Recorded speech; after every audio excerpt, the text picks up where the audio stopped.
Bismillahirrahmanirrahim. Assalamualaikum warahmatullahi wabarakatuh. Perkenalkan, nama saya Moka Prawira Smarwanto dengan NIM D10412510092. Video ini dibuat sebagai tugas pengganti ujian mid semester mata kuliah Matematika Dasar. Di sini saya memilih materi eksponen karena materi ini walaupun sebuah materi dasar, tetapi kadang kita sering lupa. Jadi saya menggunakan kesempatan ini untuk belajar kembali tentang eksponen dan saya menjelaskan kembali apa yang saya pelajari melalui video ini. Mungkin kita langsung saja ke pembahasan. Jadi, apa itu eksponen? Eksponen merupakan bentuk penulisan singkat dari perkalian berulang dengan bilangan yang sama. Jadi di sini A yaitu bilangan pokok atau basis dan N disebut pangkat atau eksponen. Jadi dalam contohnya ini, A yaitu basis dan N yaitu pangkatnya sama dengan A dikali A berulang, yaitu sebanyak N. Jadi A itu dikalikan dengan dirinya sendiri sebanyak N kali. Mungkin kita langsung saja ke contohnya. Misalnya contohnya 2 pangkat 4. 2 ini kita kalikan sebanyak N kali, yaitu N-nya adalah 4.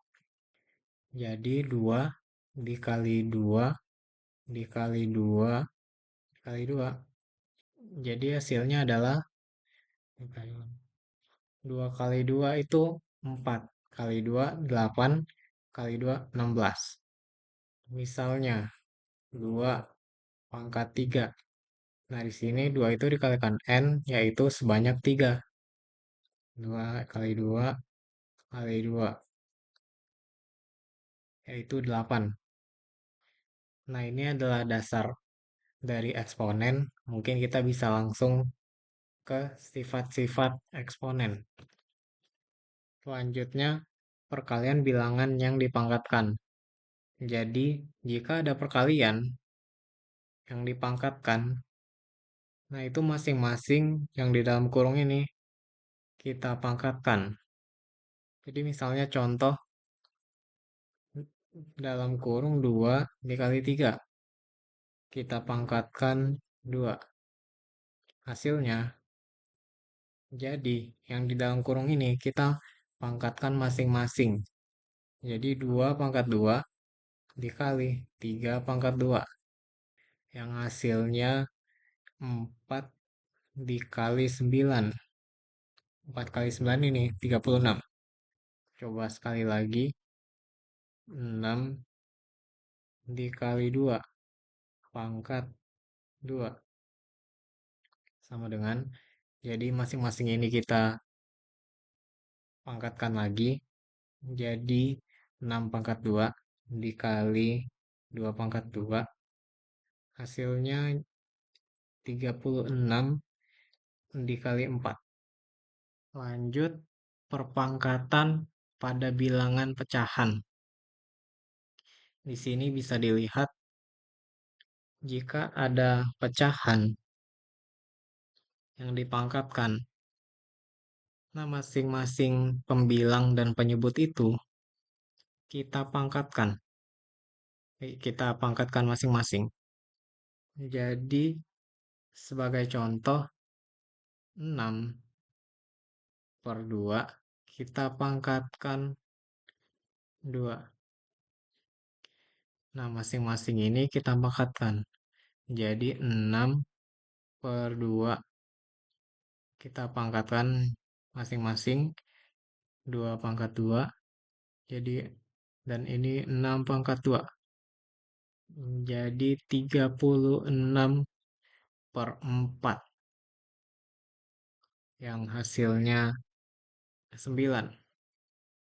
Begitulah contoh dari perpangkatan pada bilangan pecahan. Kita akan lanjut ke sifat-sifat eksponen selanjutnya, yaitu sifat eksponen 0 dan sifat eksponen negatif. Sifat eksponen nol, dan eksponen negatif. Jadi misalnya, kalau ada suatu bilangan yang dipangkatkan nol selama bilangan itu bukan nol sendiri. Jadi selain nol. Jika bilangan tersebut dipangkatkan nol, hasilnya itu sama dengan satu. Jadi misalnya 7 pangkat nol, hasilnya adalah satu. Misalnya 3 pangkat nol, hasilnya satu. Jika misalnya 100 dipangkatkan nol, hasilnya tetap satu. Selanjutnya, sifat eksponen negatif. Jadi, kalau ada suatu bilangan yang pangkatnya itu negatif, itu bisa diubah ke pecahan menjadi 1/A pangkat N. Sebagai contoh, misalnya 2 pangkat negatif 3. Nah, ini kita ubah ke dalam bentuk pecahan. Jadi 1 per yang dimana A-nya itu adalah 2 dan N-nya itu diubah menjadi bilangan positif. Jadi ini hanya 3, bukan negatif 3. Dan ini 2 pangkat 3 hasilnya adalah 8, jadi 1/8. Coba satu contoh lagi, misalnya 5 pangkat negatif 2. Kita ubah ke dalam bentuk pecahan, yaitu 1/5 pangkat 2. Jadi 1/25. Dan ini juga berlaku untuk sebaliknya. Jadi misalnya 1/5 pangkat 2. Jadi 5 pangkat min 2. Karena berlaku untuk sebaliknya.